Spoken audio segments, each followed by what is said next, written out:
네, 청취자 여러분, 목요일의 고정 코너 민심은 천심입니다. 오늘도 이 코너를 빛내주실 분 인사이드 K의 배종찬 소장 오셨습니다. 어서 오십시오. 안녕하십니까, 민심 천심 배종찬입니다. 네, 반갑습니다. 네.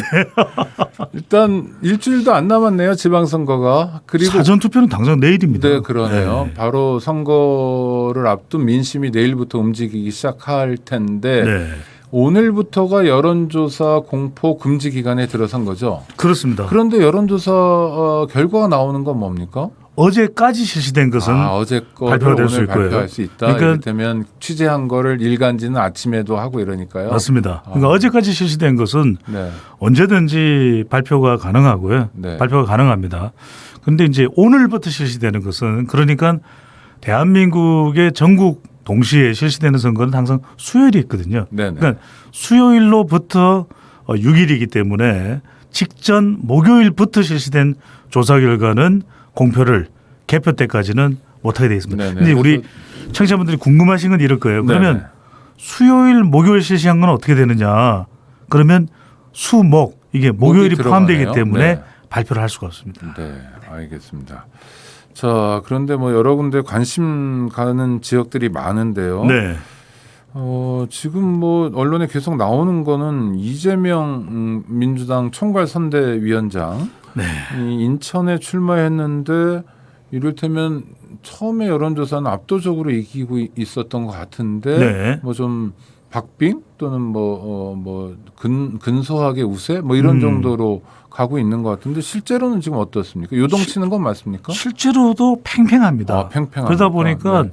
이재명 선대위원장의 경우에 워낙 뭐 거물 정치인이지 않습니까? 그럼요. 그리고 네. 대선 후보가 또 이번 선거를 진두지휘하고 있고 그러니까 개항을은 거의 낙성이 되지 않겠느냐 네. 낙관적으로 전망이 됐었거든요. 그런데 발표되는 여론조사 결과를 보면 팽팽한 결과들이 나오고 있고 네. 있는 상황인데 그런 이유가 구체명이다. 그러니까 그게 뭐 구체명, 이재명 아니고 구체명이다. 그게 무슨 말입니까? 제가 구체적으로 설명드릴게요. 네네. 구는 뭐냐? 구도가 너무 안 좋은 거죠. 구도가요? 더불어민주당의 네네네. 선거는 구도거든요. 그렇죠. 선거는 구도가 안 구도입니다. 좋다는 거는 윤석열 정부가 출범한 지 얼마 안 돼서 지방선거가 열린다. 그렇죠. 게다가 뭐 한미 정상회담도 열리고 여러 있죠. 가지가 윤석열의 시간이죠. 지금 세종시에서 또 국무회의가 있었죠. 그러니까 네. 살아있는 권력, 이 집권당이 꺼내들 수 있는 카드는 많은 것이거든요. 특히 정권 초기에 그렇죠. 그렇죠. 네. 그러다 보니까 후반기로 가면 꺼낼 게 별로 없어 보이긴 그렇죠. 하던데. 후반기 가면 네. 꺼내들어도 관심도 없어요. 네네, 인기도 그런데 없고요. 지금 네. 여성 장관 없다 하니까 3명을 동시에 장차관을 그렇죠. 장관 2명, 차관급 예. 1명. 네. 그러니까 이렇게 꺼내들 수 있는 카드가 있고 임기 초반이 초반이잖아요. 네. 그러니까 국정 안정 쪽에 정권 견제보다는 무게가 실려 있다. 또는 그다음에 체는 이제 체력인데 지지율이 자꾸 내려갑니다. 네. 더불어민주당은 네. 그러니까 검찰 수사권 기소권 분리법안도 더불어민주당으로서는 이제 명분이 있다고 하더라도 중간지대에 있는 유권자층들은 또 너무 서두른다. 그런 또 부정적 여론이 있는 것도 사실이거든요. 네네. 또 하나는 최근에 그 성비위 추문 이 부분도 이제 영향을 줬을 수 있을 테고 네. 또 가장 최근으로 따지면은 이 당내 내분 사태, 비상대책위원회 그렇죠. 위원장 2분이 이견을 보이고 네. 뭐 언쟁을 했다 뭐 이런 그러니까 것들이요. 박지원 비대위원장의 또 586 용태에 따라서 지금 뭐 당 전체가 들끓고 있는 상황이거든요. 네, 어제 저희 인터뷰를 했었는데 박지원 위원장하고 그 조회수가 엄청나더라고요. 네, 그분은 586 용태를 요구한 적은 없었는데 언론이 그렇게 얘기한다 이렇게 또 약간 봉합 차원인지 아니면 뭐 원래 그런 건지 모르겠습니다. 네, 그런 여하튼간에 말씀하셨고요. 뭐 진위는 어쨌든 네. 진위는 어쨌든 간에 진짜 의도는 어쨌든 간에 그런 거 논란이 그러면, 되는 것이 네, 구체명은 뭡니까? 명은 바로 명분이죠. 명분. 그러니까 이제 이재명 위원장으로서는 나가야 될 명분이게 위험한 정면 돌파를 하겠습니다. 이랬지만 이제 성대모사를 하신 거죠 지금? 네. 네. 알겠습니다. 근데 이제 이게 지역 유권자들은 또 명분이 충분히 있는 것이냐 이게 또 반문할 수도 있는 것이거든요. 아니, 근데 원래는 굉장히 높다가 좀 줄어들거나 보합세로 간 거는 명분은 원래 똑같았을 거 아닙니까? 아니죠. 그게 시간이 흐르면서 네네. 이제 공세를 또 당하게 되는 거죠. 그러니까 지금 계양을 지역의 이 국민의힘에서는 25년 대 25일이다. 이렇게 네네. 이제 개항을에 이 거주했던 국민의힘 후보는 25년이고 그렇죠. 이재명 후보는 25일이다 했는데 나중에 또 다른 뉴스도 많이 나오고 뭐 다른 뉴스들도 있습니다. 여하튼 뭐 양천구에 갔다가 오신 지 얼마 안 됐다. 며칠 안 됐다. 목동에서 네. 또 출퇴근을 했다 뭐 이런 이야기도 있는데 야간에 이런 주변 환경 자체가 선거를 둘러싼 그다지 이재명 후보에게 이 구체명으로 설명을 드릴 때 네. 호의적이지가 않은 거죠. 그래서 구체명 말씀하시니까 네. 이 인천 계양이었죠, 이게 네. 지역구가 인천 계양의 구체적인 상황이 어떤지는 저희가 내일 네. 이재명 후보하고 연결해가지고 직접 물어보도록 하겠습니다. 내일 직접 인터뷰가 되나요? 근데 그럼요. 이게 정말 오창익의 뉴스 공감의 실력이 그 정도 됩니다. CBS가 요즘 방송의 중심에 서 있네요. CBS가 아니고 CPBC 가톨릭 평화방송. 네, 죄송합니다. 네. 큰 실수를 냈네요, 지금. CBS는 좀 멉니다 여기서. 네네, CPBC입니다. 네, CPBC 가톨릭 평화방송. 큰일 날 뻔했네요. 네, 편집을 좀 해주십시오. 네. 이거 생방송이어서. 네, 알겠습니다. 이재명 후보가 내일 금요일에 출연하고 이재명 후보에게 물어볼 건 뭐 지역구만이 아니라 네. 지금 뭐 전체 선거 구도도 또 물어봐야 되고 예. 또 민주당 여러 가지 하여튼 뭐 질문거리가 많은데 청취자 여러분 함께해 주시기 네, 바라고요. 평화방송입니다. 네네. 그 다음에 또 하나는 지금 방금 말씀하신 네. 민주당 비대위원장이 공동 비대위원장 두 분인데요. 윤호중, 박지현. 네. 이분들이 약간 좀 갈등 국면 또는 이견을 보이는 게 하루 이틀 있었어요. 음. 오늘은 좀 봉합 국면이죠. 그죠. 왜냐하면 선거기 때문에 네네. 내일 사전 투표를 앞두고 이렇게 자중 질환을 하게 되면 결국은 중도층에게 영향을 줄 수밖에 없거든요. 네. 여성에게도 영향을 줄 수 있고 박지원 비대위원장이 지난 대선에서 역할을 하면서 여심을 끌어왔다.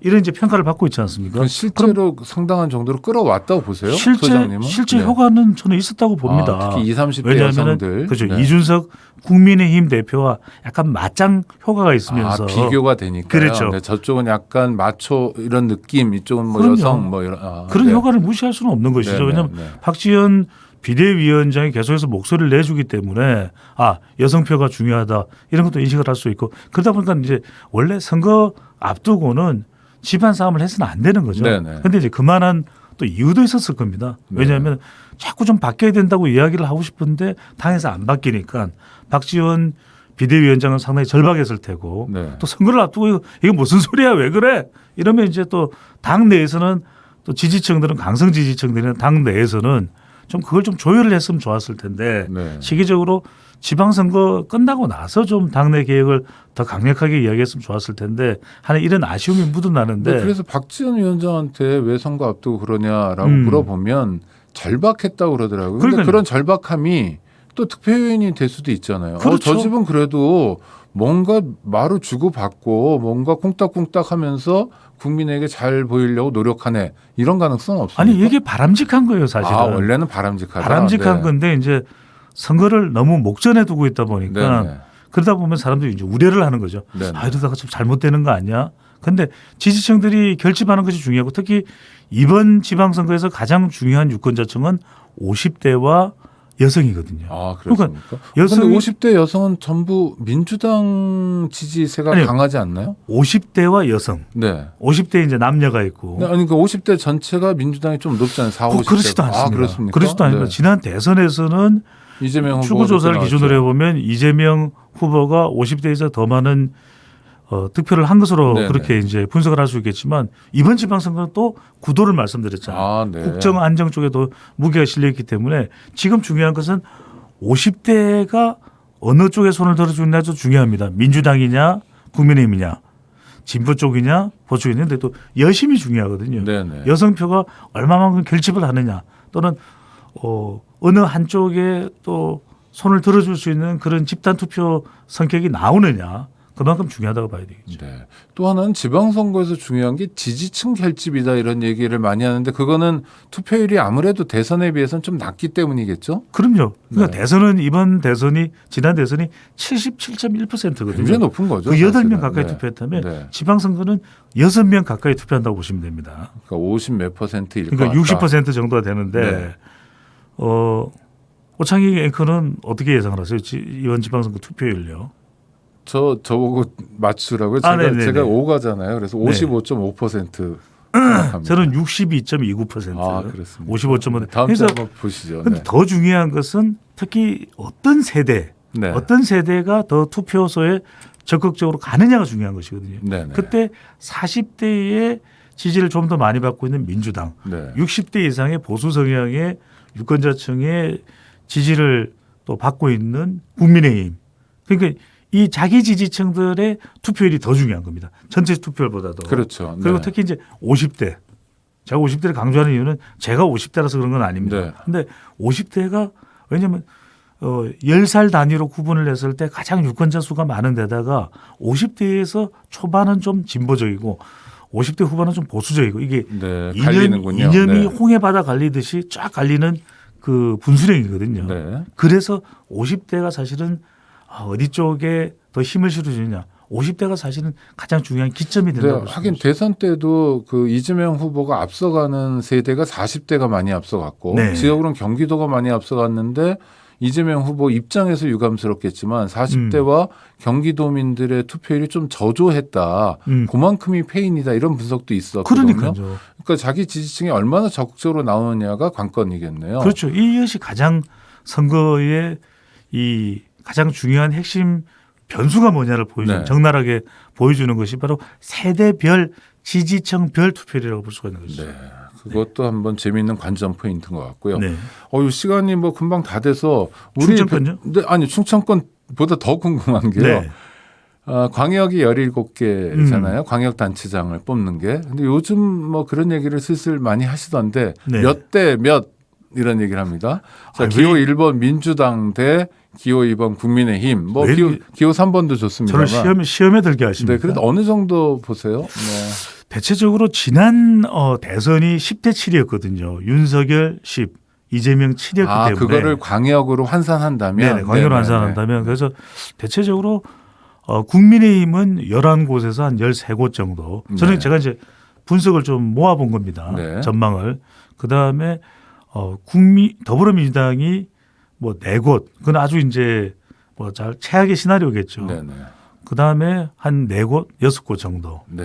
4곳에서 6곳. 이렇게 그렇습니까? 전망이 되고 그러면 국민의힘이 이기는 거네요. 누가 봐도. 더불어민주당이 아주 어려운 그런 네. 환경인 거죠. 이번 근데 지방선거. 만약 그렇게 됐을 때 한 6개 정도 이기는데 경기도를 민주당이 이겼다. 그러면 그렇죠. 누가 이긴 겁니까? 그러니까 경기도가 중요해요. 아. 경기도를 더불어민주당이 가져간다면 사실상 선거의 내용은 그래도 더불어민주당이 상당히 선전했다. 할 말이 이런 있는. 평가를 받을 수 네. 그렇죠. 왜냐하면 그래도 미래 권력이 유지가 되는 것이거든요. 미래 권력으로서 더불어민주당이 다시 또 복원될 수 있는 네. 또 회복될 수 있는 바닥이 그래도 유지가 된다. 이렇게 볼 수 가장 있습니다. 중요한 건 경기고 그다음이 네. 충청 정도가 되나요? 그렇죠. 충청권은 네. 경합 지역들이. 4곳이 거의 결과가 동일하게 나타날 가능성이 높다. 네. 충남, 충북, 세종, 대전이기 때문에 네. 남북 세대 우리 평화방송에서 제가 처음으로 정리를 해드렸는데 네. 이곳도 역시 마찬가지로 충남 같은 경우에는 천안, 아산의 양성조, 그다음에 천안, 아산을 제외한 김태흠. 그러니까 지역별로 좀 차이가 있을 수가 있거든요. 네, 그렇겠죠. 저는 천안, 아산에서 투표율이 얼마나 되느냐, 특히 내일 모레 사전 투표율, 그리고 천안, 아산을 제외한 지역, 당진, 서산, 논산, 금산 이곳에서 또 어떤 상황이 연출된 공주, 부여, 그러니까 요 지역별로의 알겠습니다. 투표율의 차이가 또 충남 또는 충청권 전체의 판도에 영향을 줄 수가 있겠죠. 네. 다음 주 수요일이면 답이 나올 텐데요. 지금까지 인사이드 K의 배종찬 소장이었습니다. 감사합니다. 고맙습니다.